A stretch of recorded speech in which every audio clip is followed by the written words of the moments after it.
Hello everyone, खुलुमबाय दिनै जोङो प्रेजेन्ट पारफेक्ट टेन्सखौ सोलोंनि प्रेजेन्ट पारफेक्ट टेन्सनि फर्मुलेसन बा दाथायखौ नायदोनि पार्सनाव दङ first person second person third person आरो हरैजाय सिंगुलार एन्ड प्लुरेल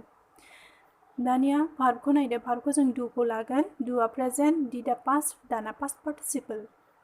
जोंनो प्रेजेन्ट पारफेक्टआव पास्ट पार्टिसिपलखौसो नांगौ दानिया नाय फर्स्ट पार्सन सिंगुलाराव I have done I जों auxiliary verb have जयो प्लुरेलाव we have done second personआव you have done second person प्लुरेलावबो you have done third person सिंगुलाराव जागोन he she it he she it जों गोसोआव लाखि सामफ्रामबो has जयो गुबुन गासिबाव have जागोन नाथाय third person सिंगुलार जों has जयो He has done, she has done, it has done. Third person plural मा जागोन they have done. they जों have जागोन दानिया नायदो affirmative एबा नंगौ फोरमायनायनि दाथायखौ subject plus have has present perfect tenseआव auxiliary verb have has जायो plus verbनि जोंनो माखौ नांगोन past participle खौहाय जोङो v3 बो होननानै बुङो दानि एग्जांपल खौ नायदो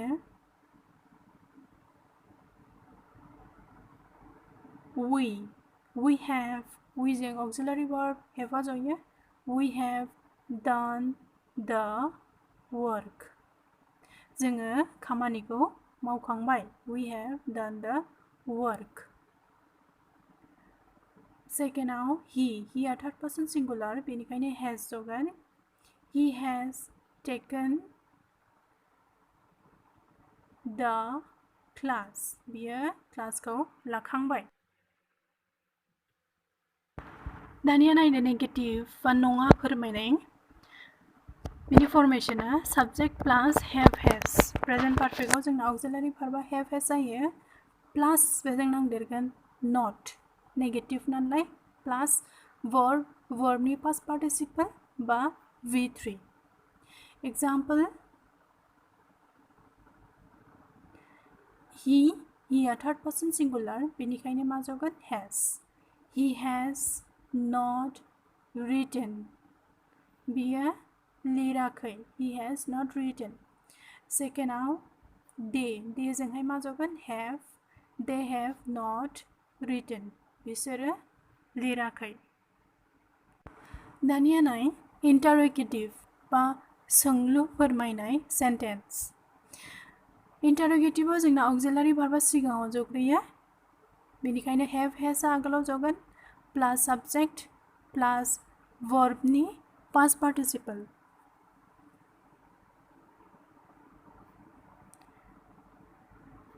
दानिया एग्जांपल खौ नायदो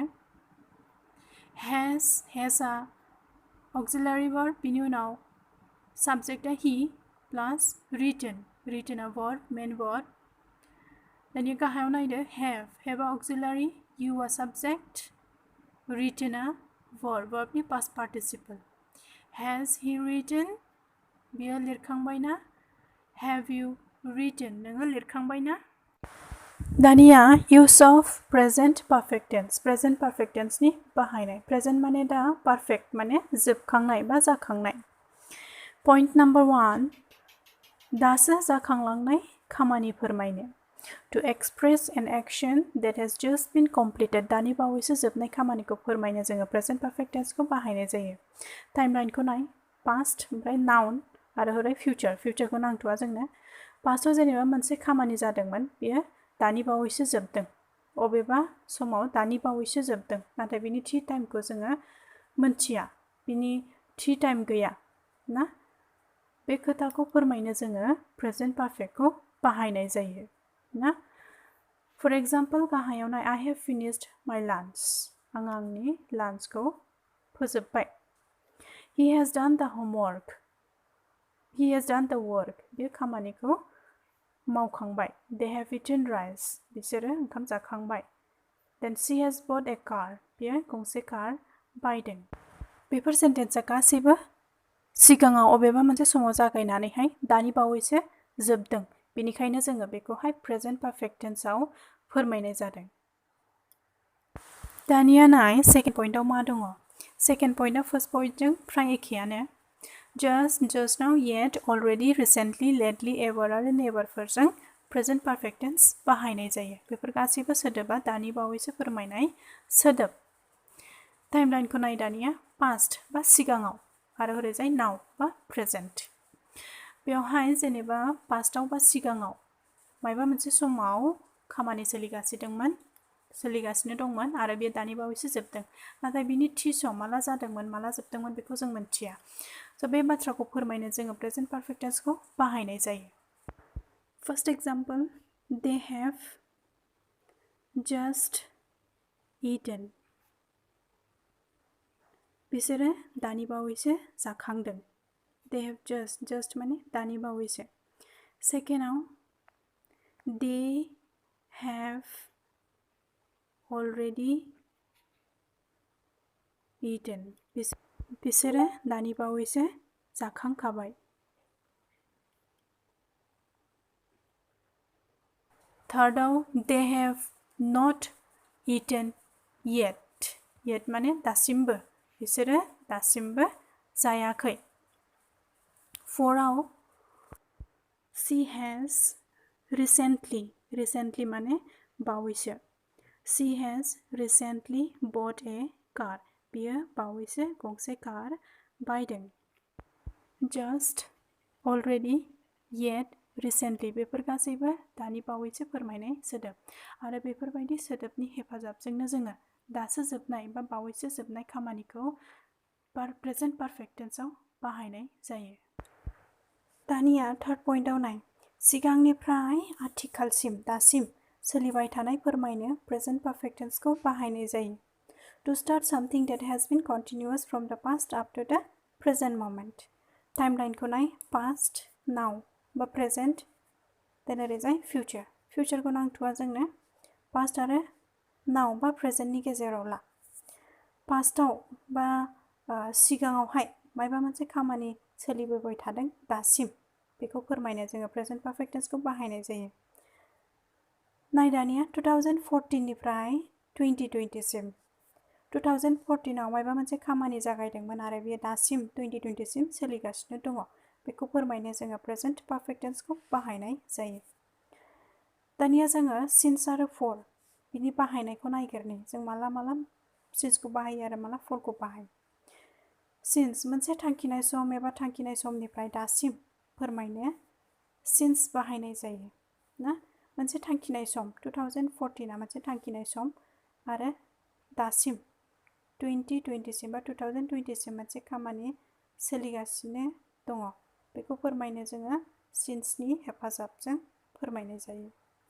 सेकेन्डआव फर पिरियड अफ टाइम समनि लावथाइ फोरमायनो फरखौ बाहायनाय जायो समनि लावथाइ जेनेबा 2014 निफ्राय 2020 सिम खै बोसोर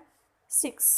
ना बेसेबां गोबाव जाखो 6 years बा 6 बोसोर जादों बे जाहैबाय समनि लावथाइ आरो बेवहाय जोङो फरखौ बाहायनाय जायो एग्जाम्पल नाय दानिया I have been a teacher ना जेनेबा आङो फोरोंगिरि हिसाबै 2014 निफ्राय 2020 सिम मावगासिनो हेला आङो मा होनगोन I have been a teacher since 2014 आङो 2014 निफ्रायनो सासे फोरोंगिरि सेकेन्डआव I have been a teacher for दानिया जोङो बेवहाय फरखौ बाहायगोन मानो होनबा बेयाव जोङो समनि लावथाइ देखायनांगौ for 6 years आङो 6 बोसोरनिफ्रायनो सासे फोरोंगिरि दानिया जोङो एग्जाम्पल मोननै लाबावनि we have known each other for the past 10 years टाइमलाइनखौ नाय past ओरैजाय now बा present बेवहाय नाय पास्ट अबेबा मोनसे समनिफ्राय दासिमहालागै 2020 सिमहालागै जोङो सिनायलायनाया खै बोसोर जाखो 10 बोसोर समनि लावथाया 10 बोसोर हेला 2010 निफ्राय जागोन ना so we have known each other for the past 10 years जोङो 10 बोसोरनिफ्रायनो थांनाय 10 बोसोरनिफ्रायनो जोङो सिनायलायो second we have lived in this house since 1992 since को जोङो थांखिनाय समनिफ्राय दासिमहालागै फोरमायनो बाहायो so 1992 थांनाय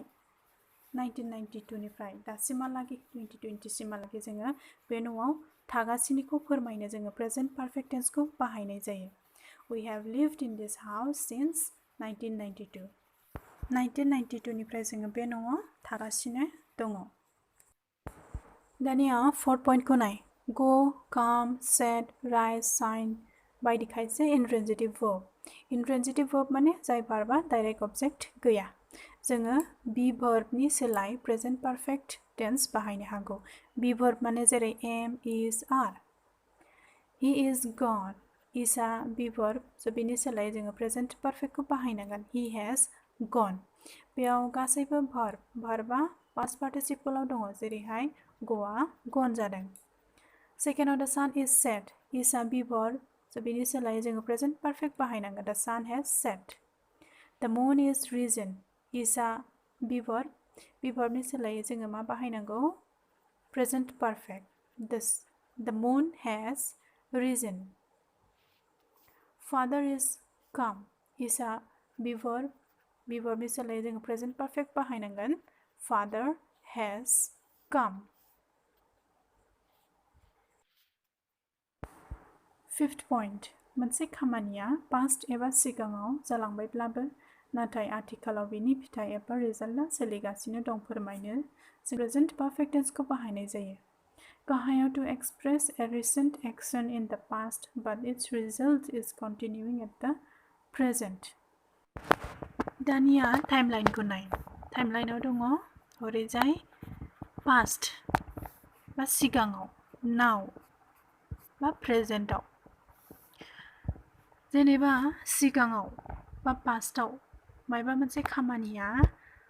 जालांबाय जोब्बाय बे खामानिया नाथाय बिनि रिजाल्ट बा फिथाइया दाबो सोलिगासिनो दङ दासिमबो सोलिगासिनो दङ बिनि रिजाल्टआ नाथाय बे खामानिया सिगाङावनो जोबलांबाय माया थालांखो खालि रिजाल्ट बा फिथाइया थालांदों बेखौ फोरमायनो जोङो present perfect tense खौ बाहायनाय जायो example I have cut my finger आं आंनि आसिखौ हानानै लादों हाना लानाय खामानिया सिगाङावनो जालांबाय नाथाय बिनि रिजाल्टआ मा bleeding बा थैया गगासिनो ना so बेखौ फोरमायनो जोङो present perfect tense खौ बाहायनाय जायो दा जोङो मोननैसो example लाबावनि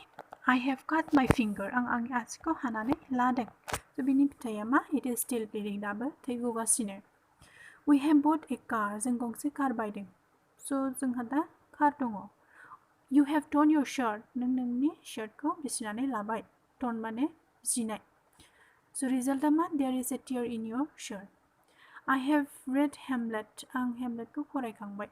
so I know the story आं स्टोरीखौ मिथिगौ Next, he has gone to England. Gone माने थांनाय. He has gone to England. बे इंलेन्डआव थांबाय. दा बे इंलेन्डआवसो दंहैयो. आथिखालाव बे बेवहाय गैया. जोबनायाव since नि बाहायनायखौ नाय. Since yesterday, since September, since 2016. Since खौ जोङो time, days आरो dates जों बाहायो. आरो for खौ माजों बाहायो? For 1 day, for 2 months, for 3 years. for खौ जोङो नाम्बारफोरजों बाहायनाय जायो Thank you for watching